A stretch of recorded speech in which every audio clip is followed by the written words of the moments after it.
Helen Evans allan at Caitlin Chapman. Chapman yn sgwario tuag at yr amddiffyn, trio creu lle i groesi. Mae'n gwneud hynny ac Emily Ridge yn methu cyfle hawdd. Mi ddothi oddi ar I phen glin hi ag heibio'r postyn. Cicrydd mewn safle peryglus i'r Seintiau Newydd. Lauren Boyd bron a penio honna i'w rwyd ei hun. Mae dal yn rhydd yn y cwrt. A mae Lucy Platt di roi'r Seintiau ar y blaen wedi 20 munud. Y Fenni'n fler yn yr amddiffyn a'r bêl ar blat I Platt. Caitlin Chapman, bob dim da yn dod o'r dde gan y Seintiau, croesiad at y golwr sydd wedi gollwng hi. Ac mae Helen Evans yn sgorio'r ail wedi hanner awr. Mae'r Seintiau hanner ffordd yna, mae'n 2-0. Gornel I fewn i'r cwrt bach, ac Isabel Redding yn penio'r drydedd. Ac mae'r tîm oedd bron a syrthio'r gyngrau'r llynedd. Dyn nhw mond angen un gol arall I hawlio lle ymysg y pedwar uchel enni. 2 funud yn weddill yma yn neuadd y parc. Dyma Helen Evans di gael gêm wych o'r bas yn hyfryd at Ridge. Ridge! Oddi ar y postyn I gefn y rhwyd. Dyna'r bedwaredd. Oedden nhw angen 4 gol I gyrraedd y pedwar ucha, a dyna maen nhw wedi wneud.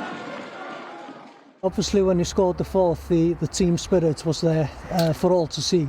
How much does it mean for the girls to reach the championship conference? Yeah, I mean, it was the goal at the start of the season, really. You know, it's only our second season in the league, so the first season was all about survival, which we done on the last day of the season.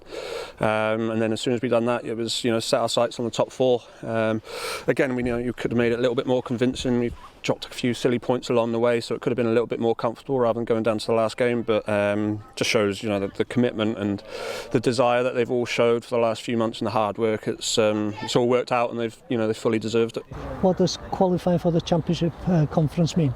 Yeah, it means a lot because it's what we aimed for at the start of the season, and I think we all thought it's probably a little bit unrealistic to get there, but there's so much passion in that change room, and when we were given the challenge, we need to win by 4 or more goals, I didn't really have a doubt that we were going to do it, to be honest. I was quite confident. TNS had one objective today, and that was to come and score 4 goals or more against us, and we tried to shut up shop, and to be fair, they unlocked the door early on, and it was tough for us then to come back from that. And you know, a couple of girls carrying injuries, we've got 2 out, you know, probably injured for the rest of the season, and it was always up against us, but we came with a lot of fight and a lot of desire, and you know, credit to TNS, they were the better side today and they deserve to be in that top 4. So yeah, you know, it was a tough week for us in all, but you know, we go into phase 2 with a lot of positives, and hopefully now start rebuilding into what's going to be a long end of the season. So.